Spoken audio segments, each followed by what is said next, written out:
Good evening. I'm Iris Bonnet, the Academic Dean here at the Kennedy School. It's with enormous privilege that I welcome our guest of honor tonight, His Excellency Jens Stoltenberg of Norway, the Prime Minister of Norway. Welcome, Prime Minister. Before I begin, let me thank the Institute of Politics, which made this event possible. Prime Minister Stoltenberg has held many positions of leadership within his country and has dedicated his life to public service. In fact, he has served in many different roles, as State Secretary, as Minister of Trade and Energy, and even as taxi driver. Those of you who are students at the Kennedy School and take one of our courses, for example, How to Become a Politician, might actually want to go to YouTube and learn about how taxi driving can be really instrumental for your career. The Prime Minister was born in Oslo and studied at the University of Oslo, graduating in 1987 with a degree in social economics. Early in his career, Prime Minister Stoltenberg was a journalist on the national daily Arbeiderbladet, which with my Swiss German I'm going to translate as the workers' paper. He was also leader of the Labour Youth League as well as the leader of the Oslo Labour Party. Upon entering government, he went on to serve in several roles. As State Secretary at the Ministry of Environment, as the Minister of Trade and Energy, followed by the Minister of Finance. Then, and I might want to call this a stint, he had his first stint as Prime Minister from 2000 to 2001. Prime Minister Stoltenberg is very engaged in development issues, as all of you know, and is a strong supporter of the United Nations. He recently stated at the UN General Assembly that the world faces two great challenges: to fight poverty and to fight global warming, and we cannot choose between them. He has served as a member of the board of the Global Vaccine Fund and as a member of the Norwegian Defense Commission, where he headed the government's commission on male roles. So, I'm also serving as a director of the Women and Public Policy Program, a research center here at the Kennedy School, and I had to ask someone beforehand, is this really about man's role in society? Indeed it is. So much we can learn from Norway. Stoltenberg has been the Prime Minister since 2005 and in fact has served 2 terms. Now, on a more serious subject. He was dubbed as the voice of Utøya for his stirring speeches that also sent chills around the world and rallied the Norwegians after the devastating attacks in 2011. But he declared, "We will never renounce our values. Our answer is more democracy, more openness, and more humanity." Prime Minister, we thank you for your service, for your dedication, and for your inspiration to all of us. Please join me in welcoming His Excellency Jens Stoltenberg.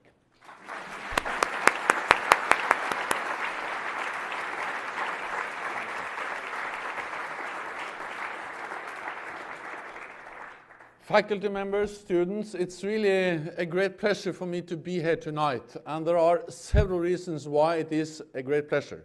First of all, it is a great honor to just be at this university. The most recognized, the most well-known university of the world, and just to be here is an honor. And in addition, it is a university with close ties with Norway. Many Norwegian students have studied here, and that creates close bonds between our country and this university. The second reason why it's a great pleasure for me to be here tonight is that I have an old secret longing for the academic world. Because actually I have only made one real decision related to my professional career, and that was to not become a politician. I decided back in 1981 to leave politics because I regarded politics as something too much focused on conflicts, too shallow, too uninformed. So I was going to be something, what should I say, important. So I decided to go into research. I started to work in the research department in the Central Bureau of Statistics in Norway with a lot of mathematics. I can't remember so much of it today, but it was very complicated and very important. I stayed there for 2 years, and then I was asked to become the state secretary in the Ministry of Environment. And I decided to just leave this research world, the academic world, for a short period. I have stayed in politics for 23 years since then. But I still have leave from my position in the research department back in the Central Bureau of Statistics. And I think they all vote for my party because they're afraid that I will come back. So that's the other reason why I really appreciate to be here, to have the feeling to smell the atmosphere of an academic institution, a place which my plan was to not work at Harvard, but at least be in something which is some parallel or have something in common, a place where people are educated, where you're doing a lot of impressive research. But the third reason why I'm happy to be here tonight is, of course, that you have asked me to speak about a topic which is close to my heart and which I have devoted much of my political life to manage, and that is the question of how to manage oil and gas revenues, how to manage the oil wealth of Norway, and how to avoid that oil income becomes a curse and that we instead manage to make the oil revenue to a blessing. And this is, of course, important for Norway because we have the oil and gas revenues. But it's also important for many other countries because there are many other countries with huge income from natural resources. And it's easy to assume that if you have a lot of natural resources, you tend to have higher income, higher economic growth than if you don't have natural resources. But in fact, in reality, the picture is much more complicated than that. Because if you look at the facts and the and at the statistics and at the different analysis which has been made, we see that actually there is a tendency that it is the opposite way. That the more natural resources a country has, the lower is the economic growth. And this chart shows the percentage of natural resources of the total exports earnings compared with GDP growth per capita. And if there is any relationship, it is not positive, it is negative. The more natural resources, the lower economic growth per capita. And then the question is, how is that possible? That if there is any relation, it's negative. That if you are rich on natural resources, your economic growth become lower, not higher. And there are different ways of explaining this. It's partly complicated, but the short answer is that if you have too much cash, if the state earns too much money, it tends to spend too much too fast. And if you spend too much too fast, you destroy the traditional part of the economy. You overheat the economy, prices will increase, wages will increase, and labor will move from the competitive part of the economy, from the exposed part of the economy, from the tradable sector to the sheltered service sector, and the productivity of the economy will decrease. And since oil and gas revenues tends to increase and then go down, when the oil and gas revenue then falls, then you are really in deep trouble because you have, in a way, based your expenditures, the whole economy and the structure of the economy on very heavily spending of oil and gas revenue. This is not only in theory, this has happened in reality, and it has taken different forms, but the main problem is that you spend too much too fast. It's called Dutch disease because this happened in Holland in the 1960s and the 1970s. They discovered huge gas reserves. They earned a lot of money, but they spent too much of it, and actually they experienced negative economic development because they spent too much money too fast. So the paradox of some kind of negative relationship between high income from natural resources and low or negative economic growth is explained by what is called Dutch disease, the problem of overheating the economy by spending too much of the revenue too fast. Given that that is the fact, that there is a danger for destroying your economy by having too much income from natural resources, not only oil and gas, but also other natural resources, then Norway is in the danger zone, because we are exactly in the position where much of our economy is influenced by, or the oil and gas sector has great impact on our economy. Around 1/4 of our total investments, around 1/4 of our total production, GDP, and is from the oil and gas. Around 1/3 of our state revenues comes from oil and gas taxes revenues, and 50% of our exports comes from oil and gas. And again, this is relevant for Norway, but there are many, many other countries in the world in similar positions which are facing the same kind of challenges we are facing, which is huge temporary income from natural resources. So if there is a danger for oil curse, Norway is really exposed to that danger. But we have managed to avoid the oil curse. The oil and gas revenue has been a blessing for Norway. And then the question is, how have Norway managed to avoid the oil curse? And I will briefly mention 3 reasons or 3 strategies we have pursued to avoid the oil curse, to avoid that the oil and gas revenues creates more problems than they create advantages for Norway. And strategy number 1 is to separate the earnings from the spending of oil and gas money. And the reason why we have to separate earnings from spending is that what characterizes income from natural resources, especially oil and gas, is partly that they fluctuate with the prices. You see that on this chart. And partly that they will sooner or later go down. Normally, you would say that the responsible fiscal policy will to have income equal expenditures. But in countries like Norway, that will be irresponsible to have a balanced budget. You have to have a budget where the spendings are separated from the earnings. And Norway has tried to do that by establishing a pension fund, or a sovereign wealth fund.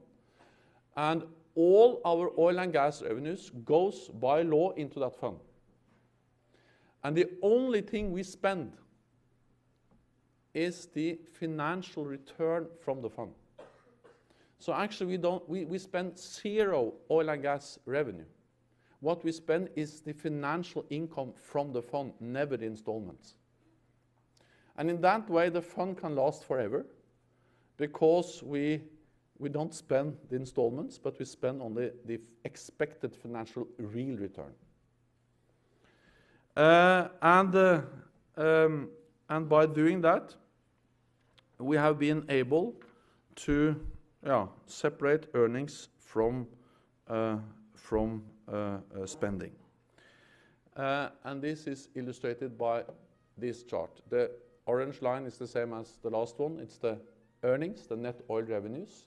The gray line is the spending. And as you see, the spending of oil and gas revenues is much more stable and a much lower level than the earnings. And I have to tell you that it's quite difficult to not spend money. Yeah, because if you have a big surplus, it's hard to explain why you don't have billions for all other purposes. And it's also hard to explain why we should have relatively high taxes when you have all this cash flow coming into the state budget. And the problem in Europe with the deficits and the debt crisis is that many European countries have spent money they don't have. The problem in Norway is that we don't spend money we have. And that's also another challenge. And it requires some kind of political courage to say, no, we keep the taxes high, we don't spend money, we save the money. But we have managed, and the gray line is the actual spending. The dotted gray line is the expected return in the future. And if you see, actually now we are a bit below. So actually, the expected return on our pension fund is 4%. But now we spend only around 3%.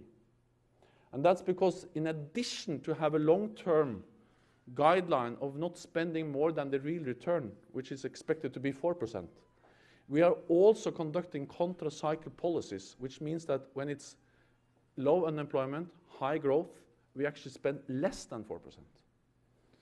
So now we are 4% is quite, it's not very much out of a big fund, but now we spend actually less than little, and that's even more demanding. Okay, this is the way we have been able to separate earnings from spending, which is strategy number 1, and perhaps the most important way to avoid the oil curse. This has led to a build-up of the pension fund, and this is the pension fund now equals around $700 billion US dollars. That maybe not so much money in the US, but it's much money in Norway, because it's more than twice our GDP, and it's still increasing. And I had the honor of, do you see this dot? No. No, but back in, no, somewhere, no. It's not here, you see. Oh, I don't know. There's no dot. No. Okay, but back in 1996, I became a Minister of Finance. Yeah.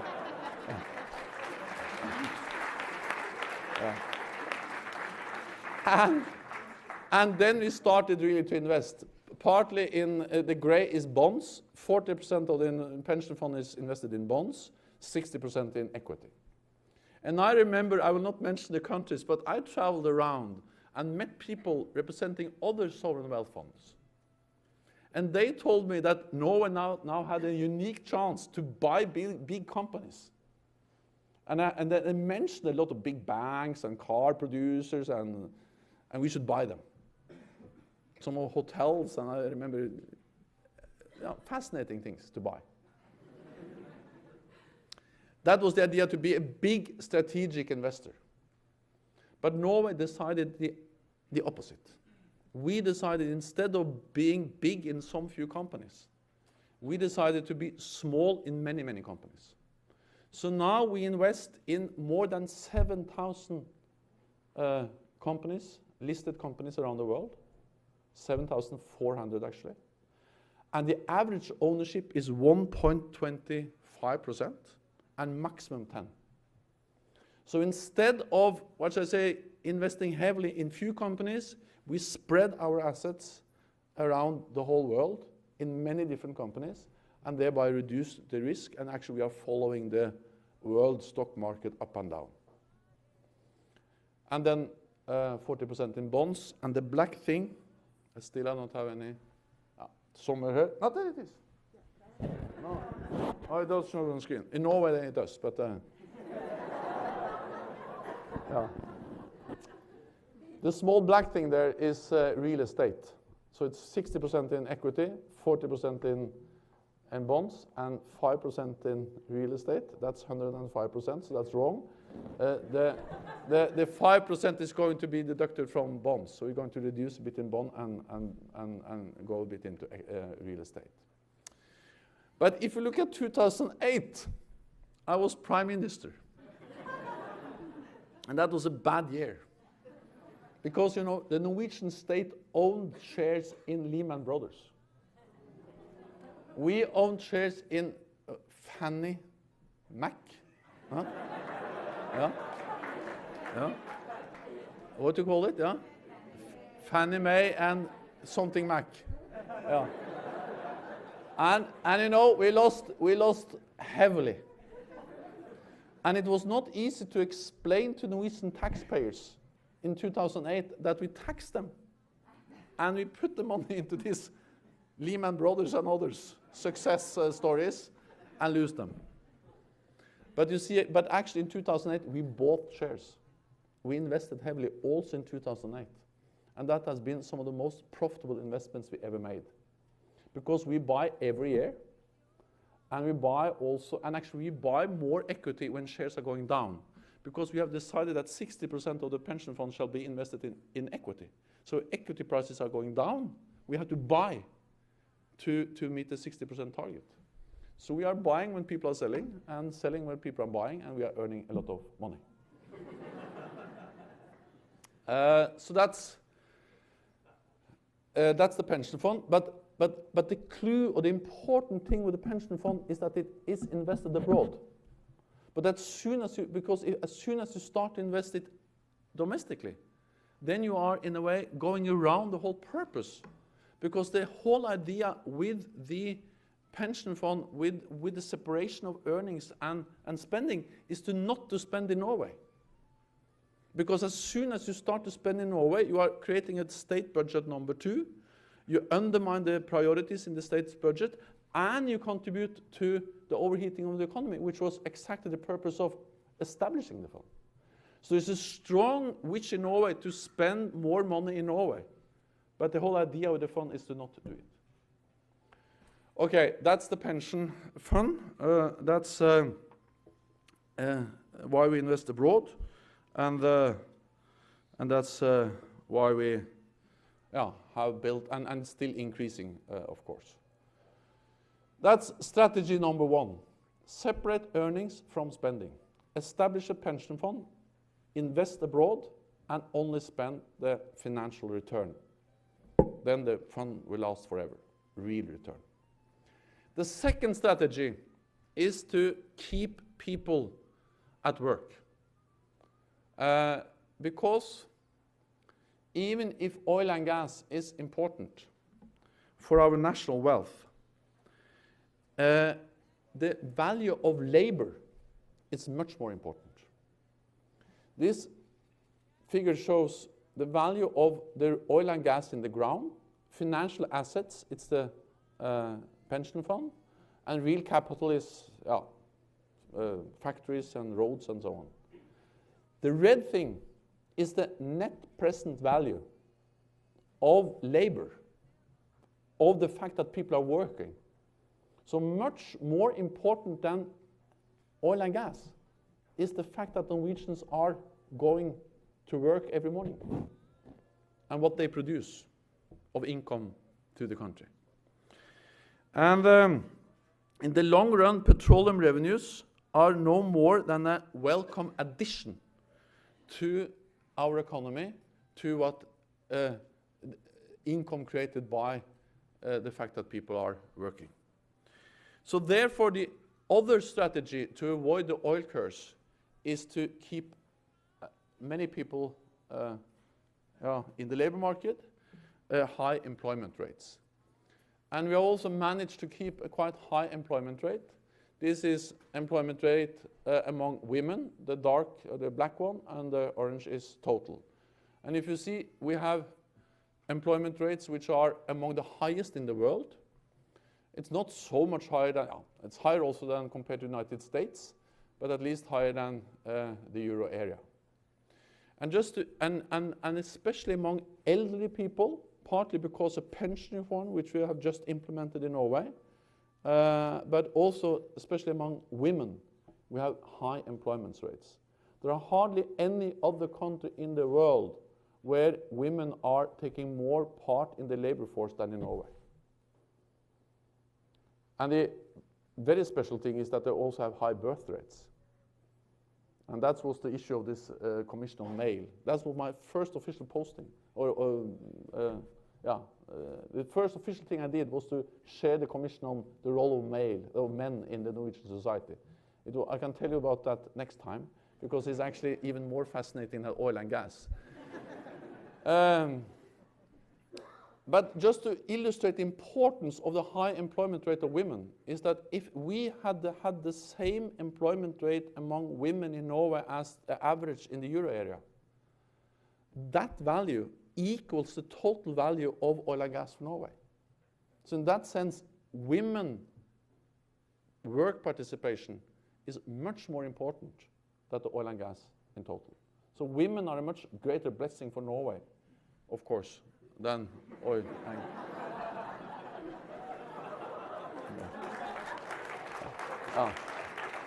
and in all ways, but also when you just measure it in economic terms. Just that we have a higher degree of employment. And this is something that it doesn't just come by itself. It's a result of a very active family policy. Kindergartens for all starts at 1 year old. It's not compulsory, but it's for everyone who wants it. Low prices, something every child in Norway can go to 1 year old. After school clubs, 1 year parental leave. So if you get a child in Norway, you get paid 1 year. And that's also, this is the most important result of this commission, because 14 weeks has to be taken by the father. And I took some weeks, and I never worked that hard in my life. So to be a prime minister is nothing compared to be staying alone at home with a newborn child. It's but all this has contributed to the high participation rate in the workforce by women in Norway.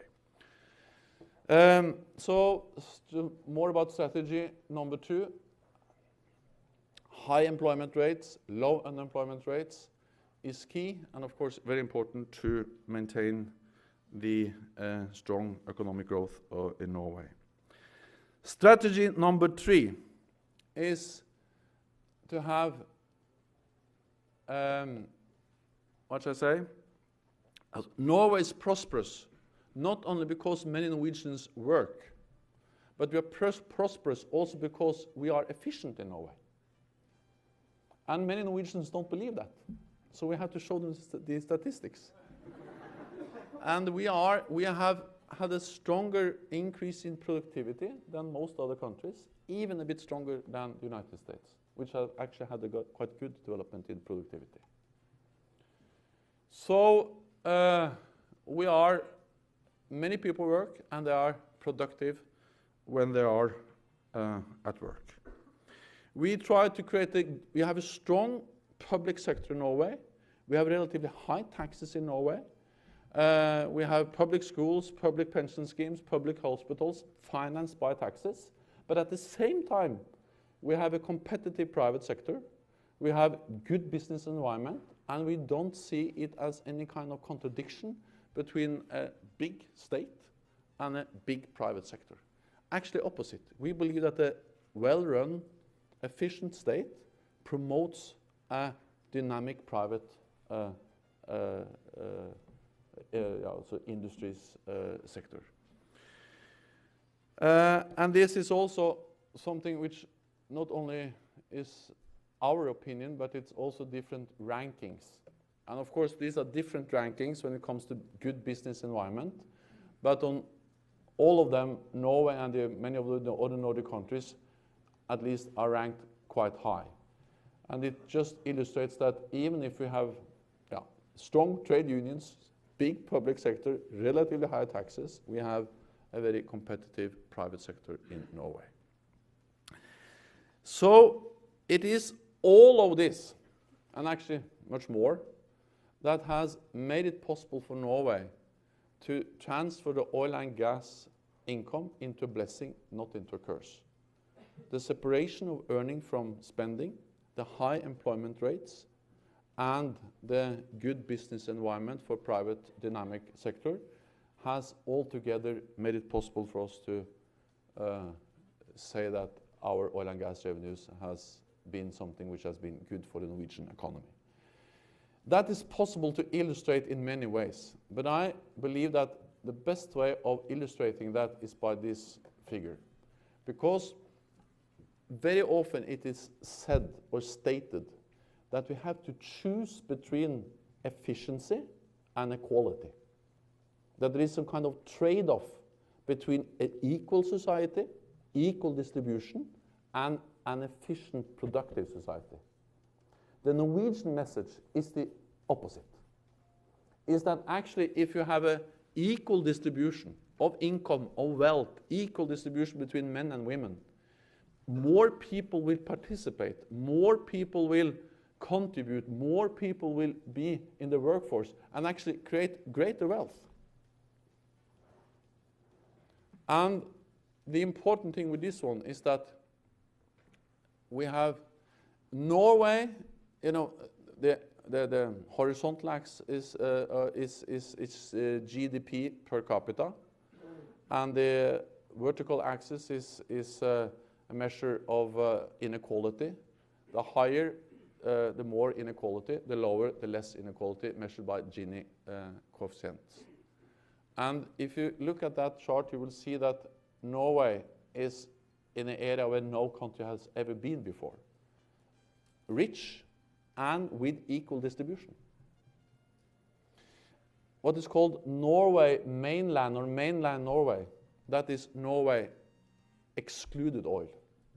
So even when you exclude oil, we are almost as rich as the United States, but the United States has much less equal distribution. And with oil, we are richer and more equal. And I can hardly think about any better measure that we are being able to earn high incomes, but also distribute them in a fair way between the people in our country. So this is as short as I'm able to do it, to explain you how we have tried to make the oil and gas revenues to a blessing and not to a curse in Norway. Thank you.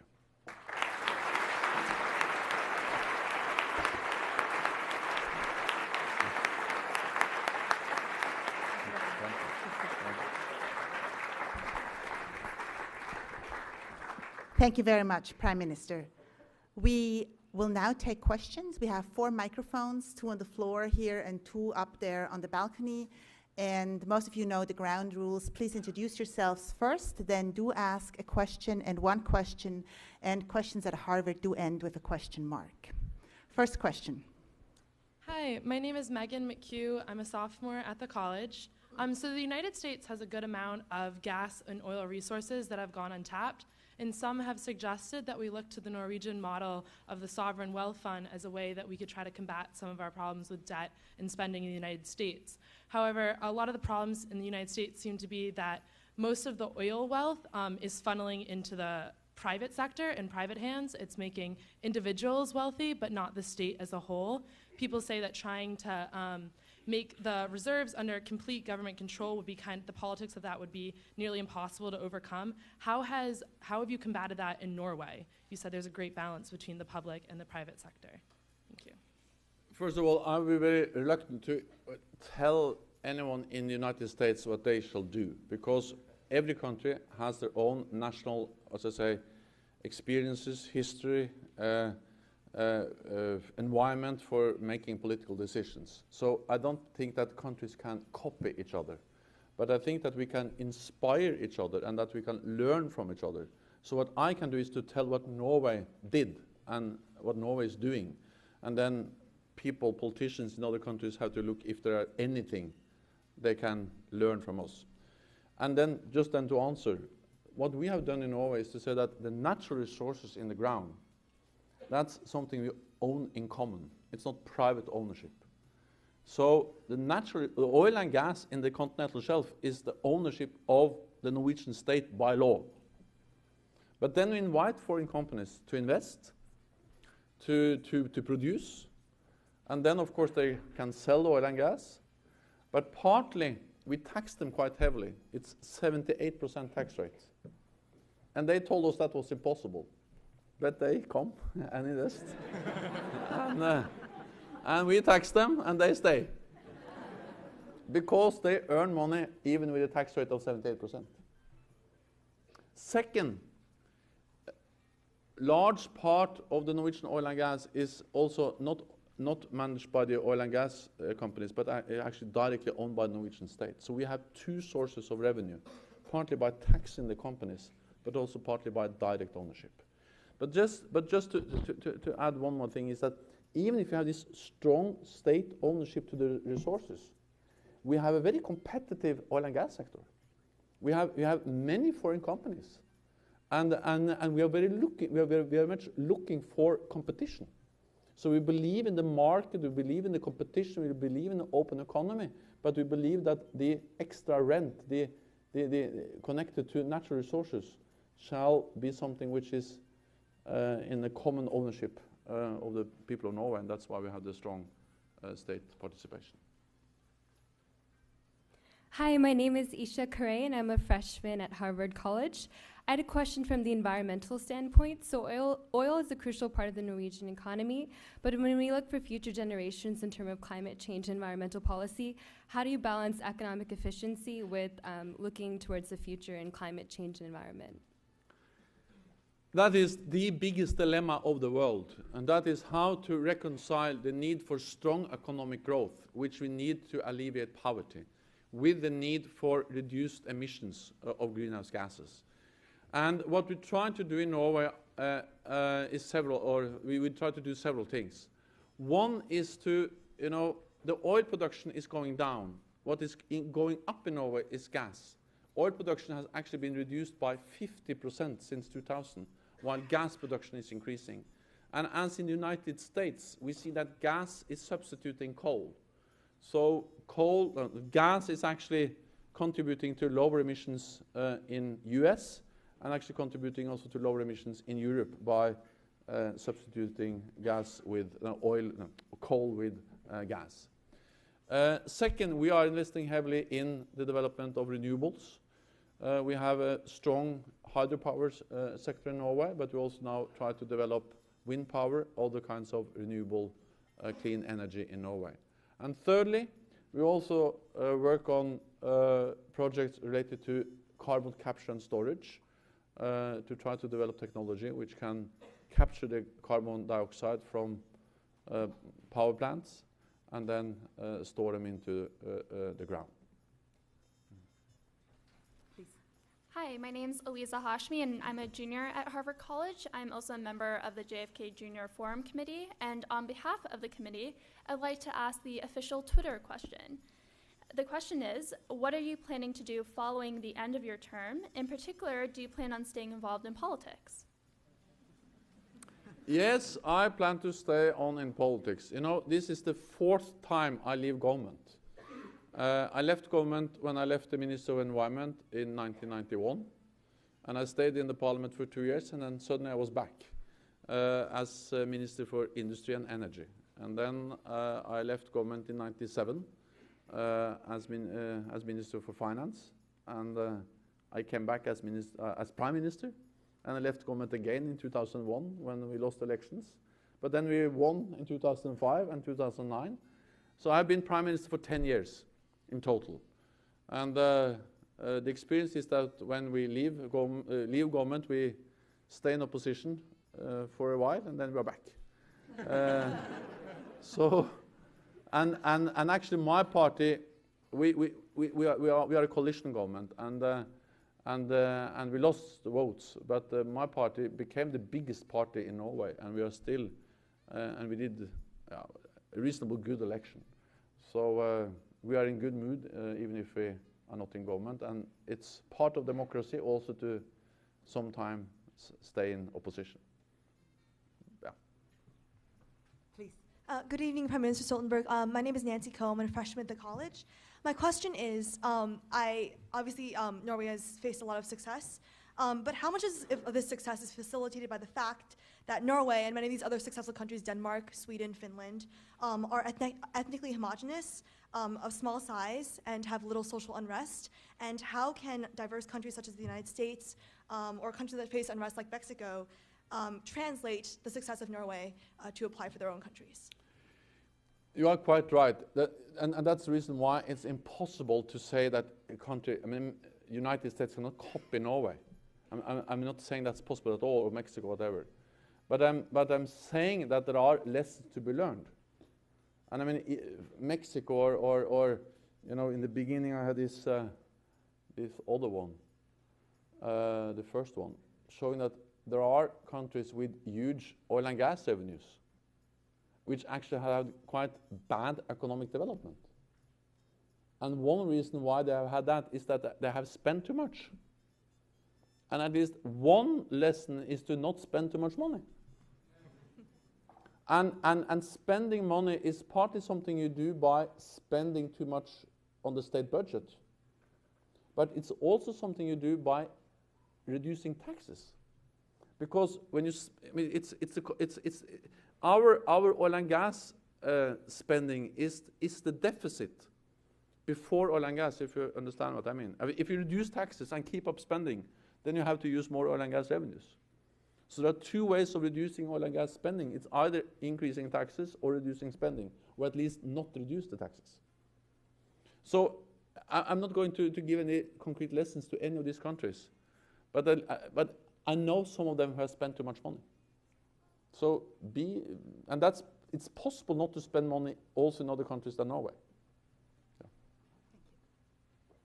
Hi, Prime Minister. Thank you for your speech. Thank you for sharing the Norwegian success story. My name is Ni Yong. I'm here. I come from another successful country, Singapore, but it's a small country that is undergoing some problems right now.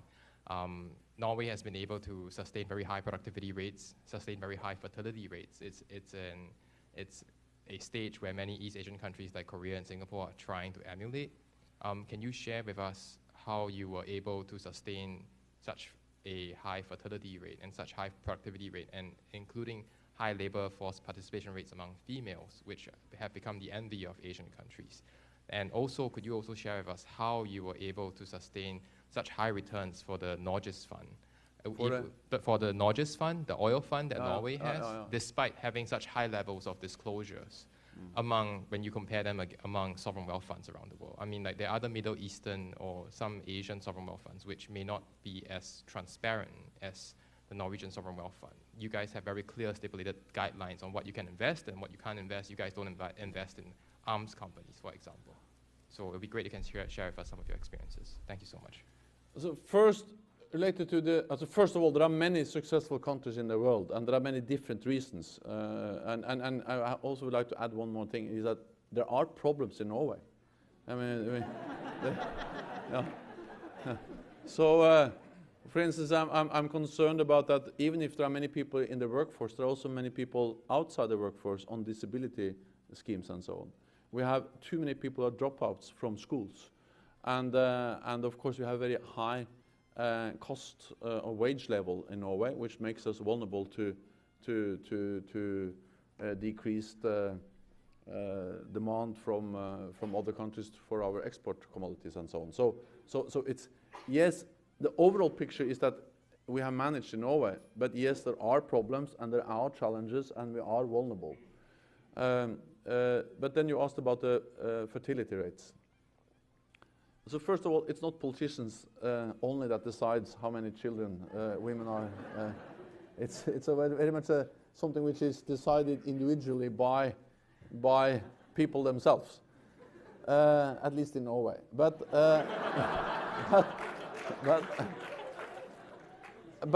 then my message is that actually the high fertility rates in Norway is something which is at least partly a result of political decisions. And then when I say high, it's high compared to other European countries. So it's not high compared to Africa or Asia or whatever, but it's close to 2 per woman, which is quite high to be a advanced industrialized country in Europe. And what I tried to say in my introduction is that one of the reasons why we have been able to actually increase the fertility rates is a family policy. Because when you have kindergartens from the age of 1, then of course it's easier to combine a work life, education for women and men with having children. When you have 1 year paid parental leave and 14 weeks for the father, then it does something with the whole family structure. And after school clubs and these kind of things has actually increased our fertility rates from the 1970s, 1980s when they went down. And that's the explanation. When it comes to the return for the, on the pension fund, I think the most important answer is that we have not our ambition is not to beat the market. Our ambition is to follow the market. So we invest according to indices or indexes all around the world in all major stock markets, and we invest in almost all companies. And then when the market goes down, we go down. When it goes up, it goes up. And we pay many people for doing exactly that. And yeah. Thank you. Thank you. Hello. Statsminister, tack för att komma och snacka med oss idag. My name is Matt Stoltenberg. I'm a senior research and teaching fellow here at the Kennedy School. And I was going to ask you something economic, but I decided I wanted to change it up a little bit and get your thoughts on politics. As Ernest Solberg and the Høyre goes into conversations about building the coalition, especially as they're engaging with the Progress Party, which is still perceived by many to be a racist anti-immigrant party in Norway. If you put your consultant hat on for that coalition building exercise, what do you suggest for Norway moving forward? How do you engage those parties in a way that is going to mitigate as much risk as possible for the country moving forward and make it as a productive and positive right-wing party as possible in the next coming years? You mean I should give them advice? Yes. Yeah. Yeah. I'd love to hear it. Yeah. But you know, I have spent the whole election campaign to give them advice, but they didn't listen. And I also feel that to be abroad, to be in Boston and at Harvard, and then to give advice to the 4 parties which have one thing in common, and that is that they don't want me. And I respect that, even if I don't agree. And they are now negotiating, and I think that and there are 4 different parties, and I respect that the voters voted for them. But there are big differences between the parties. And therefore it's too early to say what kind of policy this new government will pursue, because there are big differences between a Christian Democratic Party, Liberal Party, a Progressive Party, and a traditional Conservative Party. So it's a good question, but I think I will answer as a politician, speak a lot without saying so much. Thank you. Please. Good evening, Mr. Prime Minister. Thank you very much for speaking with us today. My name is Neha Dalal. I'm also a member of the Junior Forum Committee here. And I'm asking this question also on behalf of the committee. So government policies are always evolving to take into account new circumstances. So particularly regarding oil, how do you see particularly Norway's oil policy changing? And then also just looking at the world at large, what are the biggest changes that we can look forward to, or I guess not look forward to, in the next few years? Just to understand the changes in Norwegian policy. In oil policy, yes. Yeah. Again, when it comes to the new government, it's hard to say anything for certain, because there are 4 parties which are now negotiating. I'm still the prime minister, but the plan is that I will resign the 14th of October, and then they most probably will form a new government, but we don't know what kind of policy. But I believe that when it comes to oil and gas, I think that it's quite stable, not big changes, and that we will have a policy which facilitate investments both in oil and gas, new fields. There are some areas which are very disputed at the Norwegian continental shelf, but that was disputed in my government, and is disputed in the new government, so that's the same. And And the big thing in Norway is that we are now opening up the areas in the Barents Sea and the Polar Sea, or in the Arctic. I know that's controversial, but you know, more than half of Norway is in the Arctic. So I meet people who speak about Arctic as a place with polar bears and ice, but Norwegians are living there. Most of Norway is in the Arctic, and so it's hard to know to have any and we have had oil and gas activity in the Arctic for decades. But now we are exploring new areas, and we managed to agree on a delimitation line with Russia. So we are also opening up new areas towards them. And I think that regardless of what kind of government we will have in Norway, these are areas which are going to be activities, and it's going to be very exciting. And we have made some new discoveries in those areas. Thank you. Please. Hi, thank you so much, Mr. Prime Minister. My name is Jose Morales. I come from Venezuela, and in Venezuela, many NGOs that defend human rights are actually financed by the Norwegian government. So I don't know if it's oil money, the financial income, or taxpayer, but thank you very much for that. Yeah. In Venezuela, we have a, let's say, slightly more convoluted institutional system, and something that happens there is that oil takes the country into a very weird political trap, in the sense that the country, the stakes of being in office are so high that there's no conversation going on between the opposition and the government, and no policy debate can be addressed sincerely in the public sphere. But surprisingly, oil is totally absent of the public sphere. Oil is not present in the debate, and in a way, people's relationship with oil is as the way in which they depend from the government.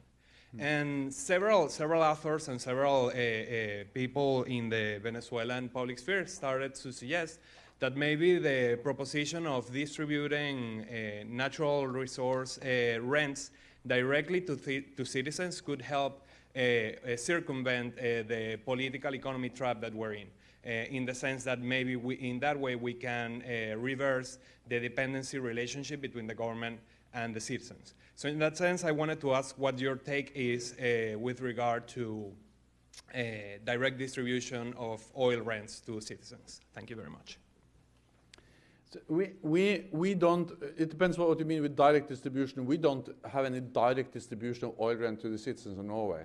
What we do is that we save the oil rent, actually. So all of the oil revenue goes into the pension fund. So what we spend is actually, as I said, the financial return on the fund, and only that. And that goes just into the state budget. Correct, but like hypothetically, if the debate was presented in Norway, what would you think of that possibility of? Yeah, but and I will be against it because I believe that partly because that's to start the Dutch disease. I mean, if you try to in a way throw out oil money, whatever purpose, but you just increase domestic demand too much. That's the beginning of the disease of the oil curse. So the whole thing is that it is dangerous for any economy to have a too strong increase in demand if you don't have the capacity to absorb it. And that is in a way, regardless of what you spend it on, private consumption or public expenditures, it demands people, capacity in the economy, and the economy doesn't have enough capacity to absorb this kind of money during a short period of time. So the whole idea is to not spend the money. That's the beauty of oil money. And then you only spend, as I say, in a gradual way, the return. But you know, that increases every year. Because since the pension fund increases, the return on the fund increases. But it's a gradual increase in spending. But when it comes to Venezuela, I think that the most important lesson, or one lesson for Norway, is to not spend too much money. The other lesson is to be transparent. We are extremely transparent. And we are very, very open for competition. It's a level playing field. There's a transparent, predictable framework for oil companies. And therefore, we have the most efficient companies. We have reduced costs. and we welcome, and again, if they save $1, we tax them 78 cents. So we are very interested in efficient, competitive companies because it increases our income and also theirs. Yeah. We have time for 3 more questions. We'll take one here, and we'll end with you. Thank you, Prime Minister. My name is Karnikolai Westman. I'm from Norway. I just became a father on Friday, and I would like to thank you for the paternity leave. I will take 5 months paternity leave next year and allow my wife to have the same opportunity as me, go back to work. My question is regarding your speech at the UN, where the #1 goal is to fight poverty. Is it not a dilemma that the Petroleum Fund, being so big, funding quite a few financial managers around the world and not taking active decisions in investing, could we not do more to fight poverty with the excess wealth that we have, since it is an excess wealth?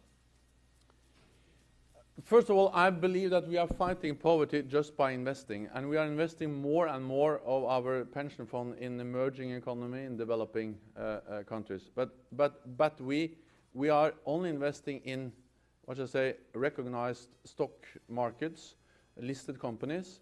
So of course, some of the poorest countries we are not able to invest in, but we are investing more and more in what is traditionally called as developing or emerging economies. That, of course, increases the capacity of their economy and increases their economic growth. Second, I think that the main tool from Norway to promote growth in the developing world is not the pension fund, but it is our development aid. And we are among the, I think perhaps the only, but at least among the very few countries in the world which allocates 1% of GDP for development aid or overseas official development aid. And I have been a strong advocate for using more on that money on basic education and basic health. So we are, for instance, financing a lot of immunization of children all around the world, maternal health, and we do it, for instance, together with the Gates Foundation, because we believe that if Gates can spend money on something, it's wise of us to spend money on the same thing. It has been, yeah. So to immunize a child, Bill Gates said that it's the best investment he ever made, and we are following him. And that's outside the pension fund. It's from the revenue we earn, we spend that on development aid. Mr. Stoltenberg, my name is David Samuelson. I'm a student here at the Kennedy School, and I'm also a social democrat from Sweden, so I welcome you. I want to ask you a question on the political implications in Norway of not spending the oil money. For me, is a great concern of the rise of the right-wing populist Progress Party, the Fremskrittspartiet. They now seem to perhaps going to enter the government, and that is... do you think that is a result of you not spending the oil money, and they say that they could spend more, and therefore you have this right-wing turn? At least it has been an important part of the election campaign in Norway has been the discussion about spending or not spending oil revenue. And you are right that the Progress Party, they have been very strongly in favor of spending more money. Partly to spend money on reduced taxes and partly spending money on increased public expenditures. And that makes Norway a bit different compared to many other countries, because in Norway it's possible to be in favor of both reducing taxes and increasing public expenditures, because you have the huge surplus. And in that sense, I think you're right that that's, at least for many of those who support that party, that's one of the main reasons why they do so. But again, that's democracy. I'm arguing for our policy, and at least there are more people voting for my party than the other party, so we are the biggest party still. Yeah. Last question. Hello, my name is John Kidenda, and I'm a master's in public administration and international development here at the Kennedy School. I come from Kenya, a country that just last year discovered oil. And this is something that's happened in Uganda, something that's happened in Tanzania. I'm thankful that we have some leeway in terms of the time it'll take to develop these newfound resources.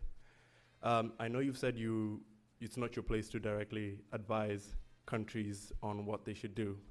My question is there any thought about setting up some structure where some of the best practices that you guys have put in place in Norway can be accessible to countries like mine that are facing the same situation with neighbors that have suffered very heavily from Dutch disease. I think it would be setting up a framework that is accessible to decision makers in countries like mine would be very helpful, and I'm wondering if there's any thought on that. Norway is more than willing to share our experience when it comes to the management of the oil and gas revenues, and partly we do it just by being completely transparent. All investments of the pension fund are available on the internet. Every Norwegian can just go and look at every shares, and we own shares or equities in 7,400 companies, and it's completely transparent. And the guidelines, the decisions, everything is available for everyone. Second, we have different programs where we actually share our experience, especially with countries in the third world or developing countries. I don't know if we have that kind of cooperation with Kenya, but we have it in many other countries. We have a program called Oil for Development, where we actually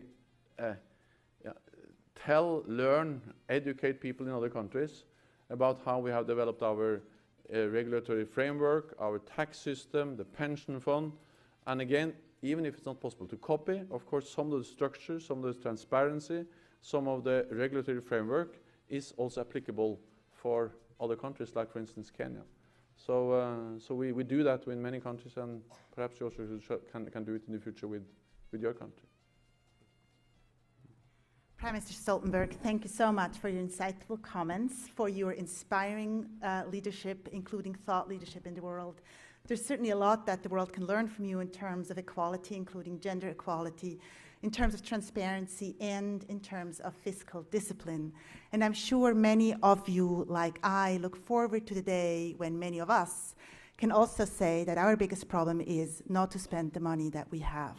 With that, thank you very much.